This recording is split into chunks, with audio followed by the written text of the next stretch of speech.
derdi beni. Tütünüm bağda verip buluda kardı beni. Bilek bileğim toğlap sarkına sardı beni. Hırıydar gözü birlep kim gelip gördü beni. Hicran yağmur yağıp pamfile verdi beni.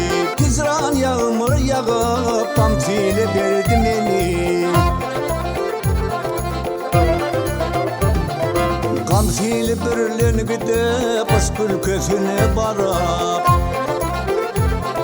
hayalim fikre dolup aklımı yel aparıp ol hayrat meydanında men hayran kaldım arıp aşk hicran çekivan hicran yüreğim yarıp elime destan edip aftaba serdi beni. Elime destan edip aftaba serdi beni.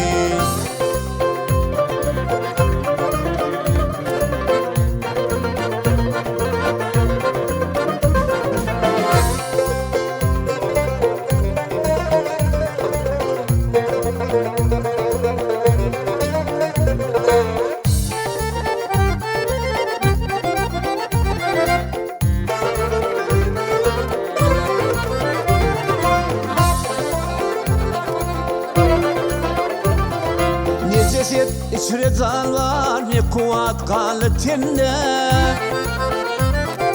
Ne hastayım, ne bimar, ne ordayım, ne zinde. Gam kuşum eylep gökten zemin sarı inenne. Gelip elimden tutup havalı verdi beni. Gelip elimden tutup havalı verdi beni.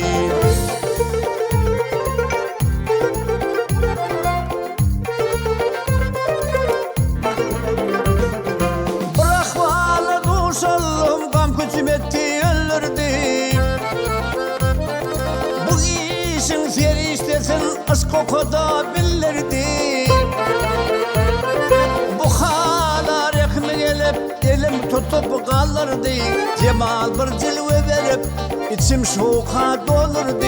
Söylemeyin neyleyin yaralar yardım beni.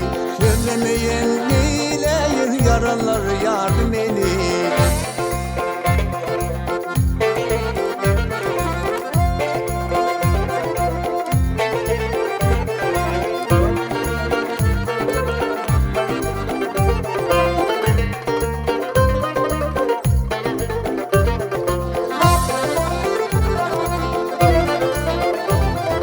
Maltamuli birliğim yar cemal kul etti. Usalımı dönerip müntülü bilbil etti. Ayrılık oldu sallayıp pırak turdu yel etti. Aşk çekti zamanasın yakıp örtep kül etti. Hicran ileğin elep yele soğurdu beni. Hicran ileğin elep yele soğurdu beni. Ayrılık oda sallayıp pırak turdu yel etti. Aşk çekti zamanasın yakıp örtep kül etti. Hicran ileğin elep yele soğurdu beni. Söylemeyin neyleyin yaranlar yardım beni. Yaranlar yardım beni.